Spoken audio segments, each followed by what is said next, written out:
Welcome to another episode of the Trivia Power Hour Gaming, the show where we look at gaming secrets, Easter eggs, and trivia you want to know about.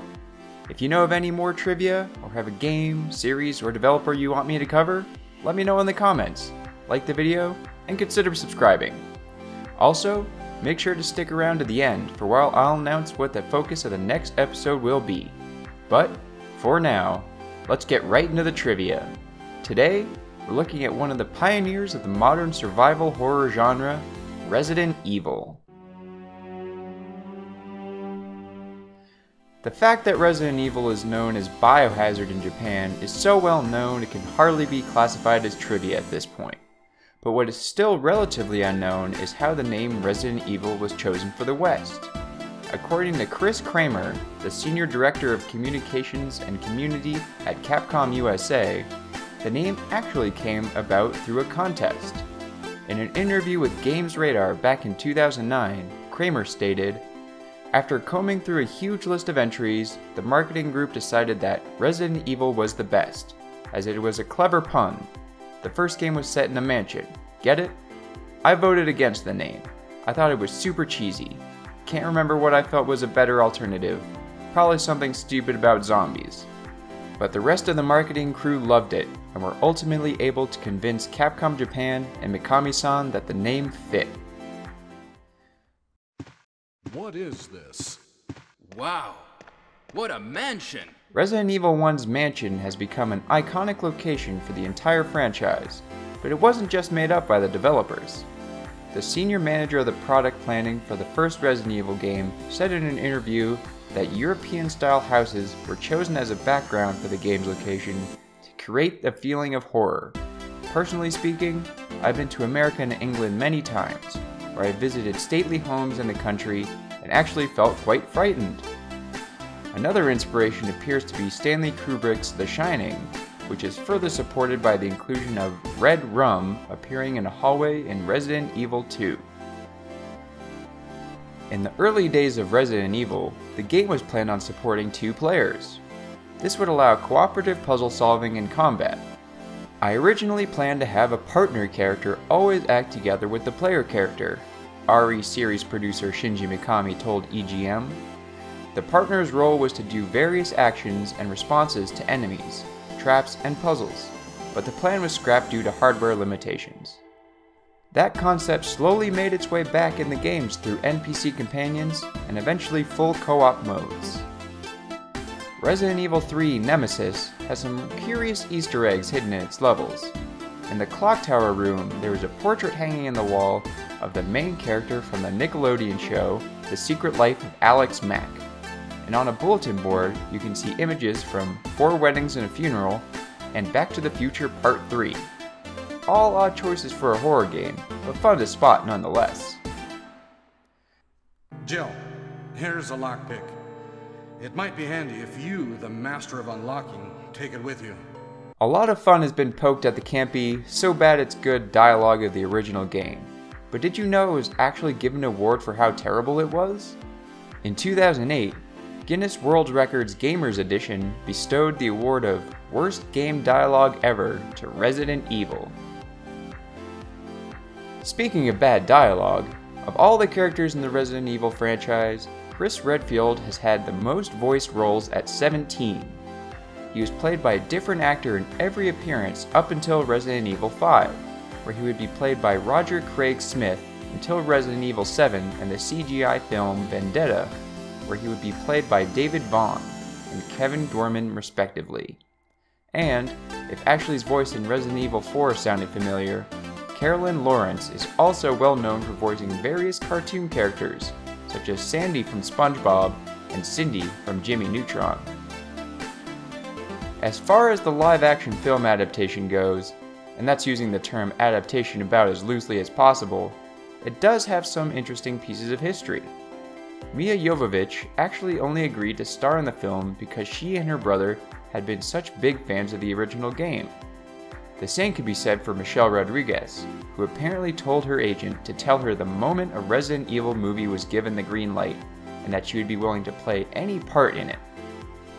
If you watch my older video, then you may recall that George A. Romero, Night of the Living Dead director, directed an old Resident Evil 2 commercial, and even wrote a script for a full-length film adaptation that Capcom turned down. As perplexing as that choice is on the surface, it only gets more baffling when the apparent reason it was turned down was that his script wasn't a close enough adaptation of the game, only to then approve the version written by Anderson that had close to no ties to the original game. There must have been some change in management during that time period, because the new statement Capcom gave was that they didn't want a direct adaptation of the games out of fear that people would just choose to see the films instead of playing the games for themselves.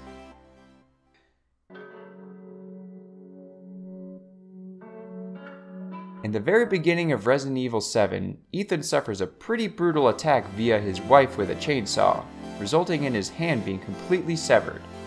This set the tone for the type of game RE7 was aiming to be, but the scene actually turned out far tamer than originally envisioned. During the game's development, game director Koshi Nakanishi thought the scene lacked punch. His proposal was to have Ethan's entire torso cut in two, forcing the player to crawl along with their entrails dragging behind them. He also revealed the working title was Harawada, which translates to guts, which makes sense based on his idea, but is also the Japanese title for the Evil Dead films, which were very inspirational for the team. Each member of the Baker family was intended to be themed around a different horror genre. Jack represented slasher movies, Marguerite body horror, and Lucas getting Saw-themed horror. Having each major enemy have a distinct horror theme was intended to keep the players from getting too comfortable and losing that feeling of fear. Resident Evil 7 was also the first game in the series to be written by a Westerner, Richard Parcy, who is credited as the narrative consultant.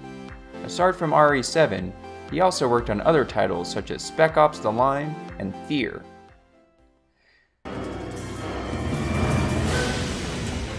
The classic, and fan favorite, character Barry Burton was originally intended to make multiple appearances in Resident Evil 5. He was supposedly meant to show up at specific moments to help the player, including a boss encounter with over 10 El Gigantes, but was cut from the game completely during development. In the Lost in Nightmares DLC for Resident Evil 5, the player can trigger an Easter egg by interacting with the front door until a question mark pops up. This will turn the normal third-person camera back to the classic fixed perspective style of the first Resident Evil titles. Resident Evil 6 was the biggest budget game Capcom ever developed, not just the biggest budget RE game. It is unclear exactly how much the game cost, but considering it was initially projected to sell 7 million copies, which was later scaled back to just 5 million, and then was considered a failure to only have sold 4.9 million copies by March 31st, 2013. By comparison, it took Resident Evil 5 over 2 years to hit 5.8 million sales. The ending credits song of Jake and Sherry's campaign was actually sung by Troy Baker, Jake's voice actor. Troy is also a musician, as well as lending his musical talents to other games, such as BioShock Infinite. There are two notable typos that managed to make it through the final version of RE6, the first being in Chapter 5 of Chris's campaign. While in the elevator, Chris's subtitles reads, "Piers, I'm the elevator, headed your way." The second is that Yuri Lowenthal, voice of Finn, had his name misspelled in the game's credits as Yuri Lowenthal. According to Metacritic, the highest rated game in the RE series is Resident Evil 4, which shouldn't come as much as a surprise, but 3 different versions take the first, second, and fourth place spots, with the remake of RE2 managing to squeeze in at number 3. Bottoming out the list is all versions of Operation Raccoon City, and just as surprising as the number 1 spot, 2016's Umbrella Corps takes the award for worst game in the franchise at a 36 rating for the PC version. Thanks for watching this episode of the Trivia Power Hour Gaming.